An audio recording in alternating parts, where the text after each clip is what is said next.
Bienvenue au laboratoire de résistance au feu du Centre scientifique et technique du bâtiment. Romuald Avenel, responsable de pôle au sein de la division études et essais résistance au feu. Le CSTB est un établissement public au service de l'innovation dans les bâtiments. La recherche, l'expertise, l'évaluation technique et la diffusion du savoir sont les 4 activités complémentaires qu'il exerce pour répondre aux enjeux du développement durable dans le monde de la construction.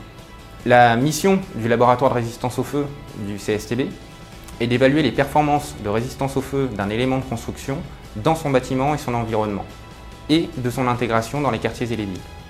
Il s'agit de répondre aux enjeux de sécurité définis dans les différentes réglementations, telles que la réglementation des établissements recevant du public, des immeubles de grande hauteur, des habitations collectives ou individuelles. La configuration de l'élément de construction soumis à l'essai est définie en partenariat avec le laboratoire et l'industriel demandeur. Concrètement, il s'agit de soumettre un élément de construction le plus représentatif à une sollicitation thermique normalisée, afin de déterminer la durée pendant laquelle l'élément va satisfaire à ses fonctions sous l'action d'un incendie dit conventionnel.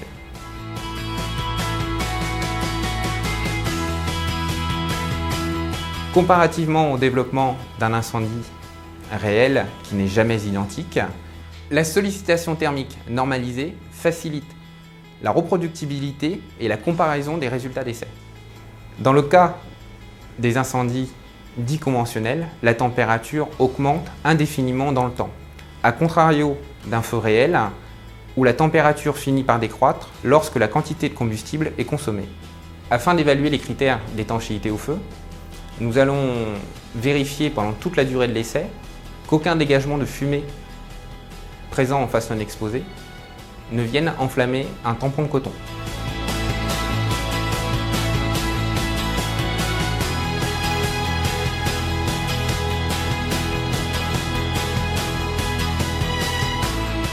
En complément de l'étanchéité thermique, nous allons également nous assurer qu'aucun passage de flamme soutenu d'une durée supérieure à 10 secondes n'est visible ou n'a été consigné au cours de l'essai.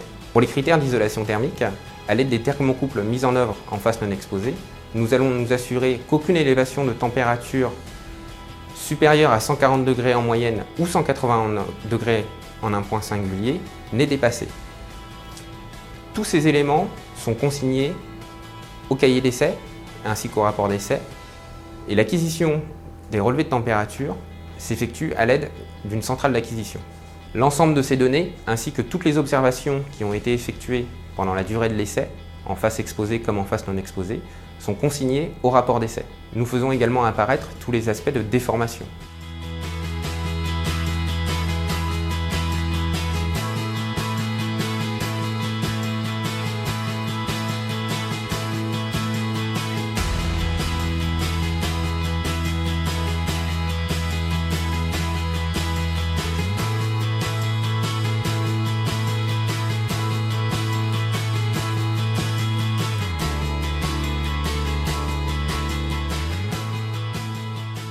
À partir de l'essai et de l'ensemble des éléments qui ont été consignés, nous allons procéder à la rédaction d'un rapport d'essai. Issu de ce rapport d'essai, nous allons établir le document de preuve justifiant des performances de résistance au feu de l'élément de construction. Il s'agit du procès-verbal de classement. Le procès-verbal de classement valide l'ensemble des constituants et leur mode de mise en œuvre qui ont été testés. Il s'agit d'un document justificatif décrivant le mode de montage, ainsi que l'ensemble des composants constituant l'élément de construction. Un procès-verbal de classement est valide 5 ans et peut être reconduit pour 5 années supplémentaires, sous réserve qu'aucune modification n'ait été apportée au système constructif. Il n'y a pas de point de vigilance particulier lors de la réalisation d'un essai de résistance au feu, c'est le système constructif entier qui est un point de vigilance. Toutefois, si des composants dits sensibles ont été mis en œuvre ou repérés au cours du suivi du montage, ces derniers vont faire l'objet d'une intention complémentaire sur l'appréciation du comportement global de l'élément de construction. L'élément de construction mis en œuvre dans un bâtiment doit être reproduit de façon similaire, tel que stipulé dans le procès-verbal de classement. Aucune modification du système ne doit être admise.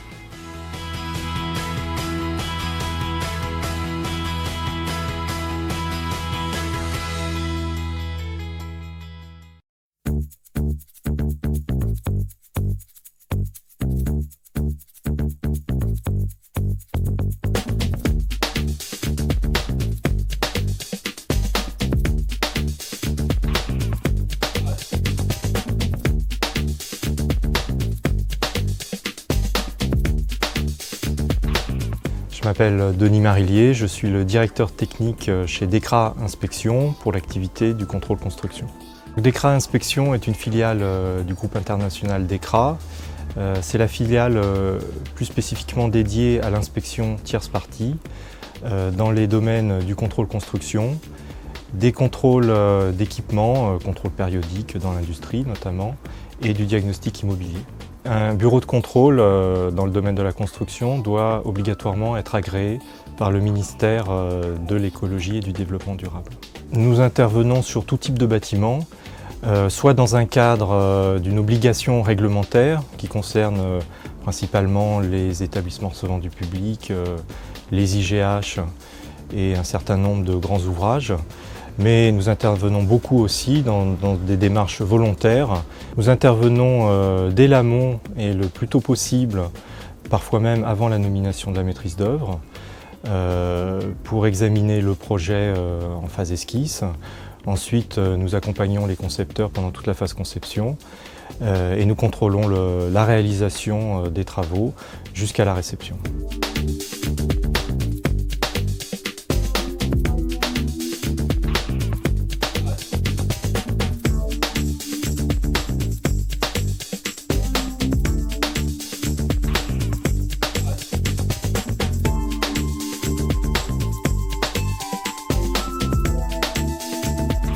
Bonjour, donc je m'appelle Omar Lamsouber, je suis directeur d'agence au sein de DECRA. Par ailleurs, j'assure le rôle de responsable technique régional en solidité et sécurité incendie. Dans ce cadre-là, j'anime le réseau des responsables techniques d'agence. Notre travail et notre analyse sont basés à partir de plusieurs documents.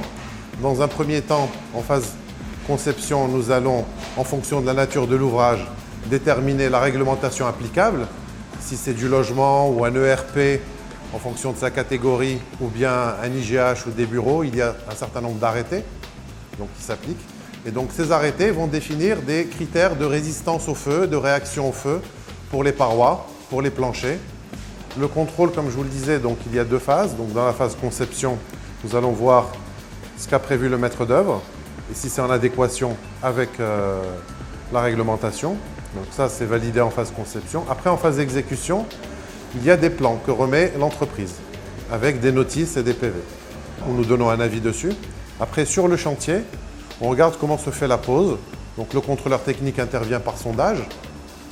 Et on regarde comment cette pose est réalisée. Nous regardons tout ce qui est par exemple traversée de parois, les réservations pour les prises électriques.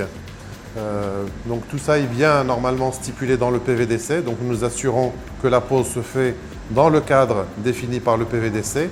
Bien sûr, il nous arrive d'être amené à donner des avis défavorables, soit en chantier, soit en phase conception.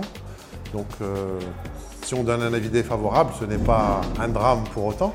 Le but de l'avis défavorable, c'est justement d'alerter le maître d'ouvrage et l'entreprise que ce qu'il a prévu de faire n'est pas conforme. Le but de l'avis défavorable, c'est de permettre à l'entreprise de rectifier le tir. Il peut arriver, un petit peu dans la précipitation, que l'entreprise exécute sans avoir transmis au bureau de contrôle les documents avant.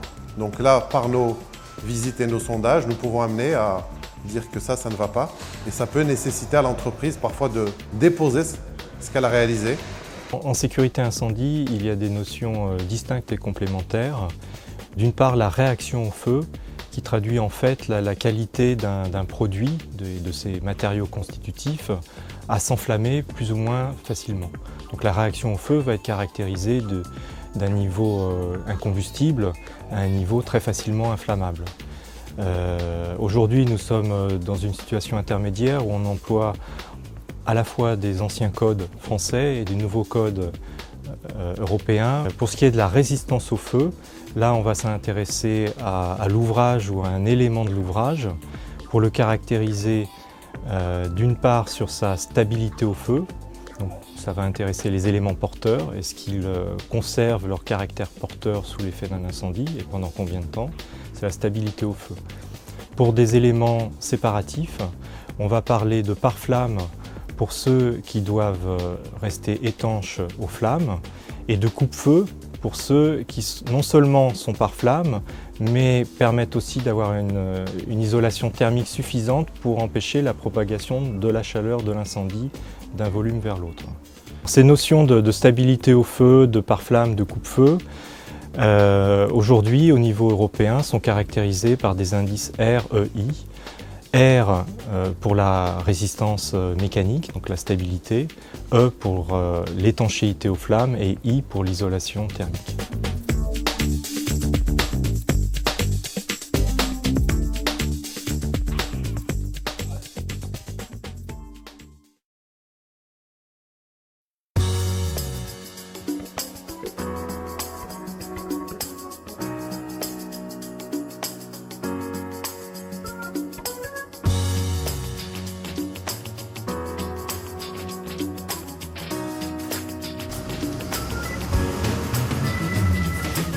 Bienvenue au centre de secours de Rouen Sud qui assure la couverture opérationnelle de la rive sud de la Seine dans l'agglomération de Rouen en Seine-Maritime. Ce centre de secours est fort d'une vingtaine de sapeurs-pompiers de garde 24 heures sur 24, armant une quinzaine de véhicules d'intervention. Je m'appelle Jean-Pierre Rondeau, je suis commandant de sapeurs-pompiers au service départemental d'incendie et de secours de la Seine-Maritime.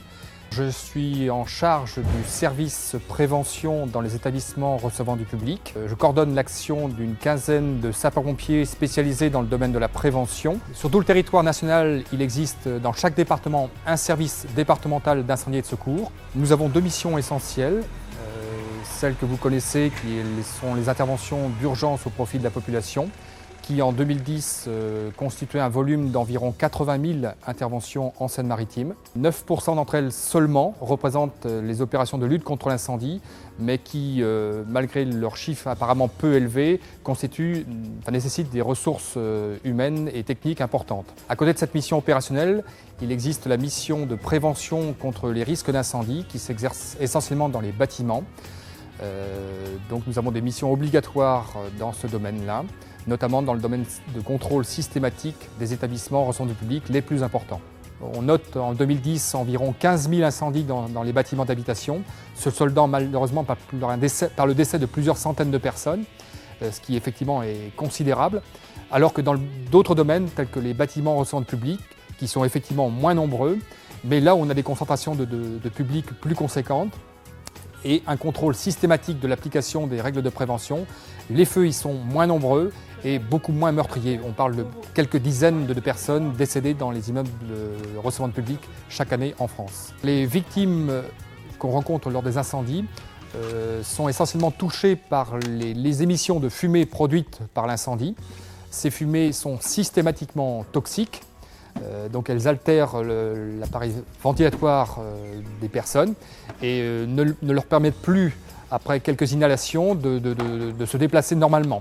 C'est la raison pour laquelle on recommande fortement aux gens qui sont confrontés à des fumées de s'abaisser le plus près possible du sol, d'une part pour respirer de l'air beaucoup plus frais et beaucoup plus sain, et ensuite permettre de distinguer les issues auxquelles ils sont familiers.